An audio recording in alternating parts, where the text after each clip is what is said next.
They devoted themselves to the apostles' teaching and to the fellowship, to the breaking of bread, and to prayer. Everyone was filled with awe, and many wonders of miraculous signs were done by the apostles.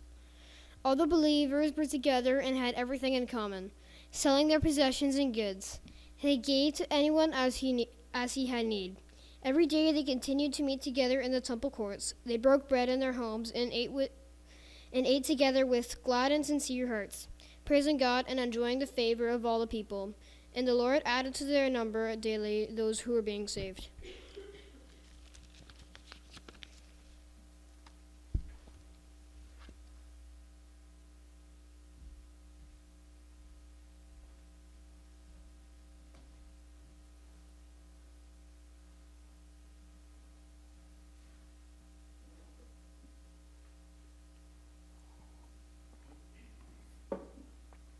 Dearly loved people of God, I made an executive decision this year that I wouldn't go with a theme from the cadets, but I'd continue on with the series of sermons that we've been working through as a congregation, looking at the passage that Mike had just read as a way to unpack and understand God's call on us, how we are to be church. And so, dear cadets, this sermon has two questions. The first is, what do you need? The second one, when we get to it, you'll know we're about halfway through the sermon. The second one is, why would someone sell their stuff and give it to someone else? Give the money to someone else.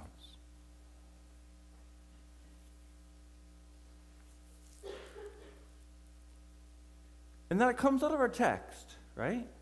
The text that we're working from is, they sold property and possessions to give to anyone as they had need. You see how the two questions arise out of the text? I mean, because needs are really difficult, aren't they? It's really, really hard sometimes to figure out what you really need. I know, I just moved a lot of my stuff out of a 20-foot container into my house. And I had lots and lots of people who came and helped me do that. You didn't really need to get the help, but how much of that stuff do I really need? It makes this question really kind of niggle. What do you actually need? I mean, you cadets were at the snow derby yesterday, weren't you? Yeah. And while you were there, you worked as a team. You got about half your points from teamwork. And we're proud of you. And to place first the way that you did, you had to demonstrate the skills that you learned at cadetting, right? And that involves survival skills, yes? Thank you, yeah. So I have a scenario for you. Imagine that you were out hiking or skiing, and it was far away from a lot of other people, and as you were going along, it started to snow, and you thought, this is cool, this is really beautiful, and then it started to snow a little more heavily, and then it really came down, so you couldn't see where you're going, and you got lost. What would you really need? What would you actually need as you hunkered down and waited for someone to come out and find you? What would you need? Yeah, I'm looking for an answer. Yeah, what would you need? A compass would be really cool, yeah. What would you need? A phone, that would be really handy, wouldn't it? Hi, Dad, I'm lost. Yeah. God's help? Absolutely, you would need God's help. What else? Julian? Shelter. Yeah, that's really important, isn't it? What else would you really need? Come. To keep your wits about you, absolutely. Can I make a suggestion of what you actually need? I got this suggestion from a world traveler who also was a survival expert. You want to hear a little bit of his credentials? You want to hear what he's been able to do? Well, this is a guy who has been in prison more frequently than anyone else, who has been flogged more severely, who has been exposed to death again and again. 3 times, he says, he was beaten with rods. Once he was pelted with stones. 3 times he was shipwrecked. What's a shipwreck? Anybody know what a shipwreck is? Anybody? Somebody help us out. The cadets don't know what a shipwreck is. A ship gets lost at sea and it bangs against an island and it breaks apart, and there you are without any of the stuff that you had. This happened to this guy 3 times. He said he spent a night and a day in the open sea, constantly on the move. He says he'd been in danger from rivers, in danger from bandits, in danger from his fellow Jews, in danger from the Gentiles, in danger from the city, in danger in the country, in danger at sea, in danger from false believers. He says, I have labored and toiled and often gone without sleep. I've known hunger and thirst, have often gone without food. I've been cold and naked. Does it sound like a kind of guy you think knows a little bit about survival? You think he knows what he's talking about when he says, I know what I really need? So what does he say he really needs? Well, he wrote a letter to his apprentice. Oh, first of all, who do you think this guy is? Pardon? Paul. Yeah, absolutely. This is the Apostle Paul. And he wrote a letter to his apprentice, a guy named Timothy. And in his first letter, this is what he said. We brought nothing into the world. We can take nothing out of the world. But if we have, what? Just read it. If we have food and clothing, we'll be content with that. That really pares it down, doesn't it?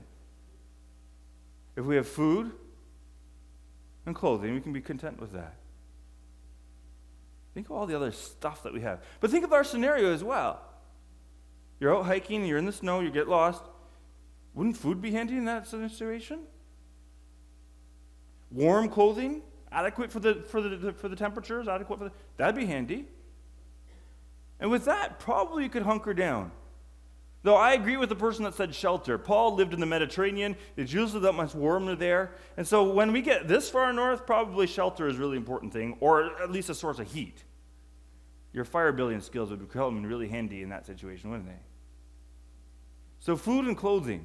That's what Paul said. After all my experiences as a world traveler, having been shipwrecked 3 times, after being beaten all those times, all these experiences has made me conclude that food and clothing, I'm okay with that. Wow. Why do I have a 20-foot container full of stuff?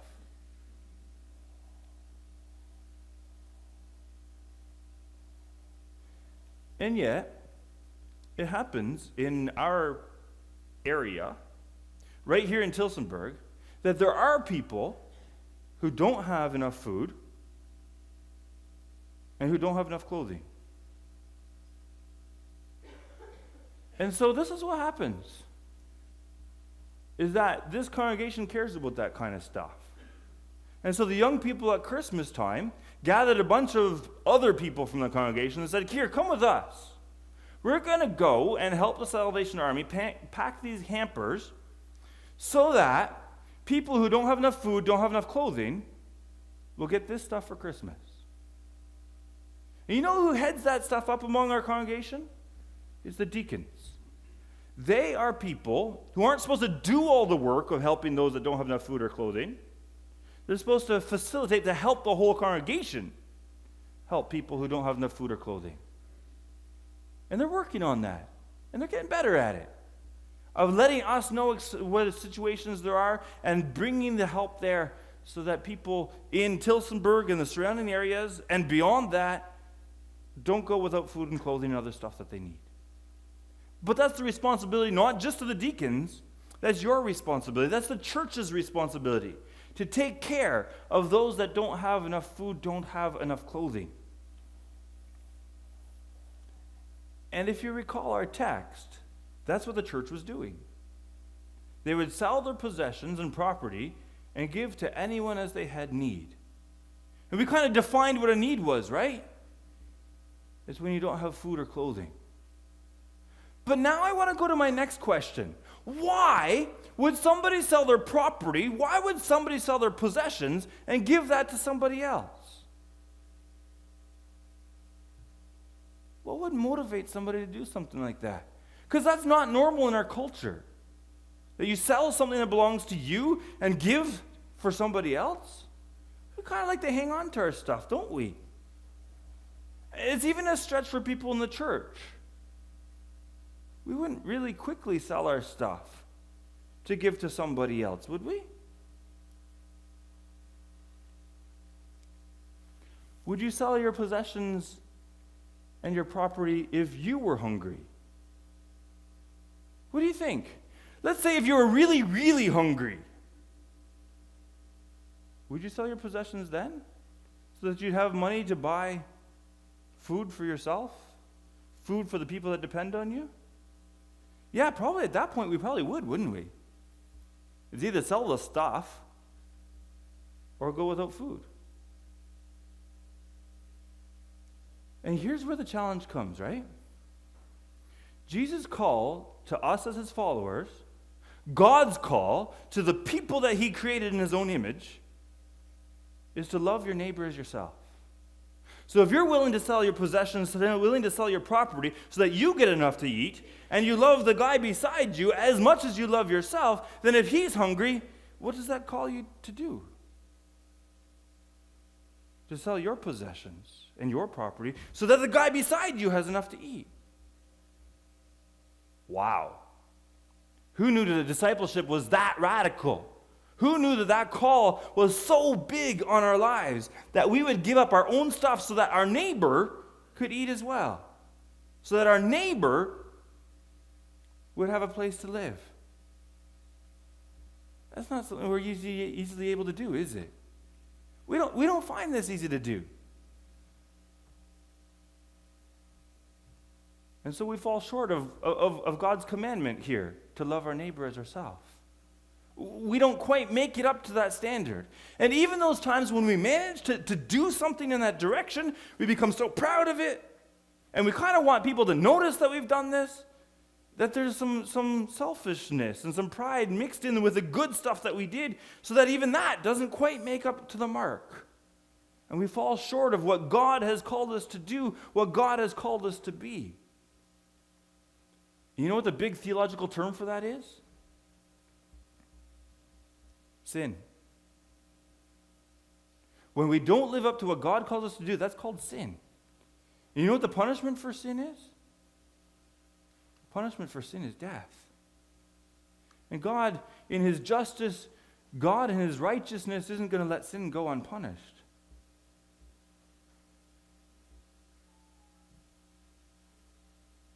And so we have this hanging over our heads. And we look desperately, isn't there somebody who can stand in our place? Isn't there some sort of substitute who can take our place in this guilt that we have? And here's where we encounter God in his mercy. Here's where we find God in his love. He's provided a perfect substitute. Jesus Christ loves his neighbor enough.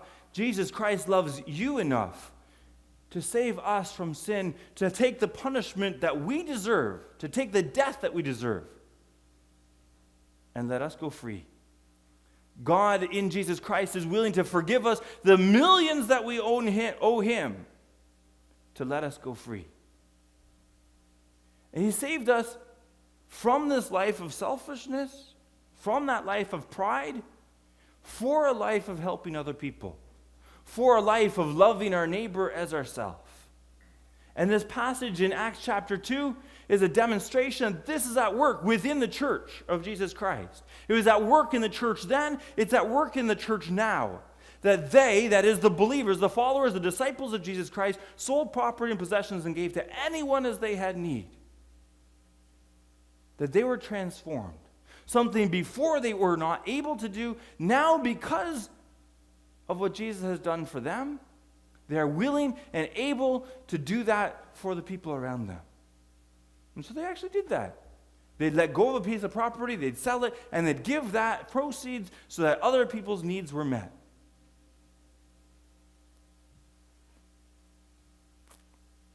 I mean, this is one of the ways that the disciples of that time lived like family. I mean, when you're part of a family, people pull together, and they watch out for each other. And when my dad moved from the Netherlands and came to live in Ontario, he had 5 brothers and 5 sisters, and his 2 parents, needed to earn money for them to live, right? And so it happened when my dad had a paper route.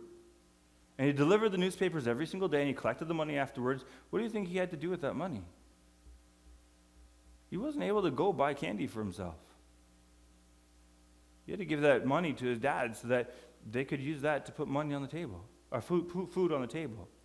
And that way of pulling together as a family, with his 5 brothers and 5 sisters, the whole household took care of each other and made sure that they had enough food and clothing that they could live and start to put down roots in this new country when they moved from far away.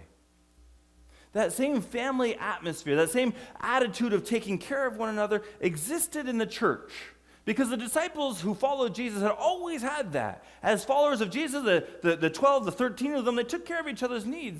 They put all their money into the one pocket, and Judas took care of making sure that it got spent properly most of the time.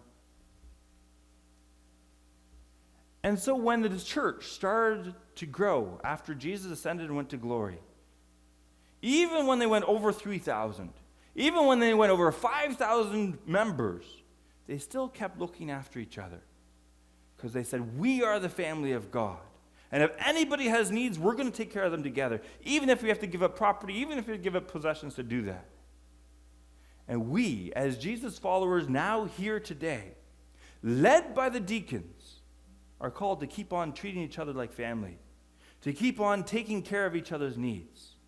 If anybody doesn't have food or clothing or other necessities enough within the church, that's a scandal. And we're supposed to take care of those needs. And beyond that, to take care of the people who have needs within our community. That's God's call on our life. And we can't do it our own. We need each other. We need to call the call of the deacons, and we need the Holy Spirit to soften our hearts so that we can be followers after Jesus, so that the things that hurt and make Jesus' heart break our hearts as well. Otherwise, we never be able to let go of the stuff that we have to take care of our neighbor. Amen.